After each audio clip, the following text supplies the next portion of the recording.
Pac-12. He might have San some Diego. thoughts being in saying maybe San Diego State moves on, maybe Cal Lutheran maybe popping in to the Pac-12. We might see I don't know. Hank Bauer joined us for some reason. Hank, this is Rock. Minucci's got a man crush on you big time, man. Big time.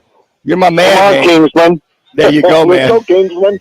There you go. There you go. So what is the vibe over there on the left coast in reference to everybody and their mother moving out of the Pac-12 and going to the Big 12 and Big 10 and what have you? It's not a big story. Yeah. It's just not, you know. San Diego State is what's left after my Chargers moved to Los Angeles. The Chargers don't get a lot of public, they don't get a lot of public relations play here in this city. The Padres are the story here right now.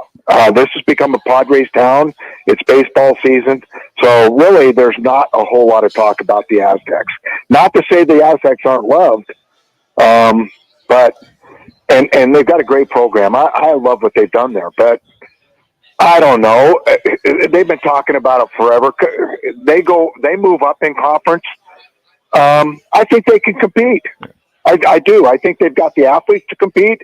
They'll be able to recruit, but it's a state school, It's a state school. How are you going to compete with USC? Best teams money can buy. Yep. Right?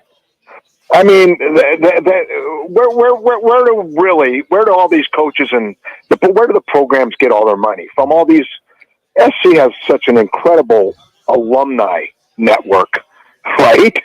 In Los Angeles, the number 2 market, and we're in the number 30 market in terms of media. And yeah, there's a great alumni network, but it's not like the established teams, and. So I don't know how. I know that they would be able to compete. They've proven that, the Aztecs. But can they win? I don't know, because I don't know if you can recruit against SC, UCLA, Stanford. I don't know that you can recruit against them. Hey, it's more than just football, though. You've proved it that the Aztecs have proved basketball that they can play. Yeah. But maybe some of the non-rev sports that most of us don't follow anyway. But I'm sure the baseball program's decent, and softball. I'm sure those programs are okay. Do you think? But let me ask you: do you think the fan base would embrace the Aztecs even more so if they were in the Pac-12? And the Pac-12 was legitimized with some teams still around. This is like I said. This is the 8th largest city, populace-wise. The San Diego, what we call the metropolis. Yeah. Right. But it's the number 30 or 32 media market. Because we're landlocked, right? We got the desert to the east, the ocean to the west, Mexico to the south, and then Orange County and LA counts as the LA market. Mm-hmm. So this is a small market. And what is the engine that drives every program and every league and every sport these days? Television money, right? Exactly right. Television revenue. I mean, so if you're sitting here, that's always been the issue. It's never been about these guys can compete. And they can recruit and but in the end, hey, if you got the most money and you've got the most to offer, it's just hard to draw, superior athletes. What they've done with the basketball program is amazing. Give that credit to Dutcher and his guys. But, and Steve Fisher started that, and he brought that from Michigan. But here, you're talking about a team of what, 10 guys, 12 guys on a roster? That's a far cry from, a program of 100-plus football athletes, and then all of the other athletes. Do you understand what I'm saying? Sure. So I don't know that you're going to draw and compete. I don't know if you will. Well, I know one thing. They've done a great job of it so far. I know one thing. When you had Eric Coryell going there, you guys were drawing, you were competing, you were letting it up. And Don Coryell going into the Hall of Fame. I understand you're going back there for the to have him put into the Hall of Fame. Just talk about we had the Cardiac Cardinals in 74-75. You guys were Eric Coryell. Hell, you throw for 350 on us in the first quarter, for crying out loud. But talk about him. And a lot more maybe what we don't know about Don Coryell and the genius of his offense. Yeah, you got to you had a little taste of the Jack Murphy relay. I sure did. We didn't use footballs. We didn't use batons. We used footballs. It was just back and forth, you know. So I got to cover all those kickoffs and score all those touchdowns. Hell, you know, I had the distinct pleasure of coaching, playing under him. 3 minutes. And then when I broke my neck and had to retire, to be able to coach with him for 4 years was nothing short of remarkable, amazing, enlightening.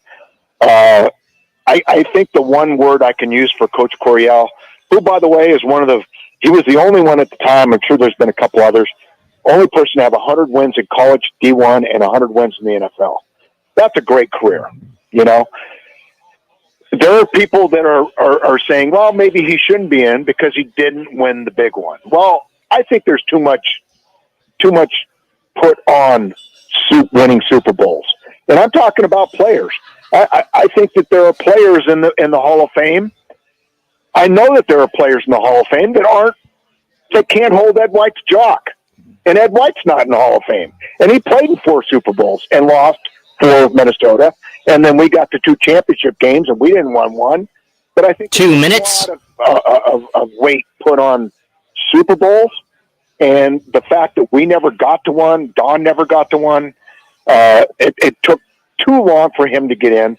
Because really to me, other than representing the sport in the right way, and Coach Coryell did in every way, right?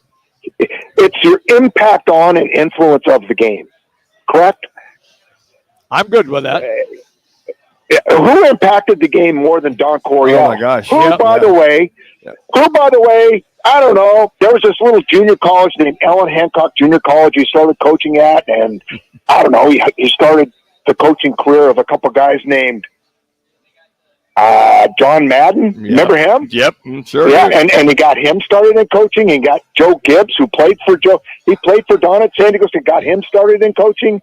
And he was my offensive coordinator here. 1 minute. 1 minute. And so the things we're seeing now, you know, in the game, and the game's even going to more of a Coryell type of an influence with the rule changes and passing and the types of run plays we're seeing.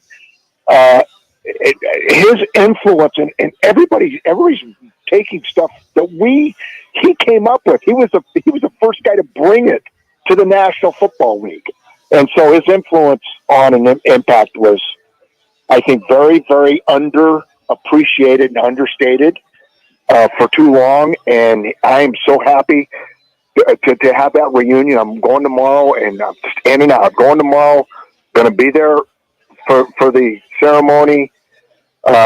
You know, Saturday, and I'm back on Sunday. You know, but it's going to be a reunion, and I'm going to cry and I'm going to laugh, and it's going to be absolutely freaking great. Hey, yeah, it's going to be a lot of fun. We appreciate you sharing that with us, man. Enjoy it. Safe travels. And you know what? Can I just let me give you one word about Don Coryell. Okay. The true word is authentic. There was no more of an authentic person, and I think that's the greatest compliment you can make and give to anybody that was that accomplished.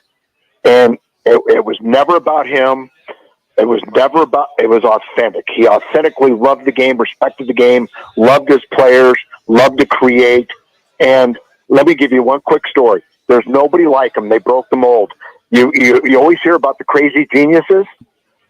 My first week I started coaching with him, I said, I'm going to get to the stadium before all the other coaches, right? I pull up to the stadium. It's like, dark 100. Coach's car is already in the parking lot, and in the trunk, sticking out of the trunk of his the only car there. He's got his trash can. This is how focused, you know, with crazy focus and how crazy he could be. He lived on the hill of Mount Helix. His wife Lisa said, "Don, don't forget to take the trash down the hill." So he put it in his car. So the freaking driveway, he forgot he had the trash can. He'd drive all the way to the stadium. He had trash cans full of trash. That's Don Coryell, as authentic as it gets. Great stuff. Hanky, thanks. Appreciate it, man. We'll talk to you soon once we get Anytime, guys. Thank Take you. care. Hank Bauer joining us here, former San Diego Charger great, coach, broadcaster, and went to what high school? I went to high school there. No, he went to Cal Lutheran College. College. Talking about Cal, just south of, I think that's southern LA there, that area. There's College of the One Redwoods. of the few to come out of, matter of fact, I think the Cowboys used to train there. They as a matter did of at fact. Cal Lutheran. They did. A lot going on at Cal.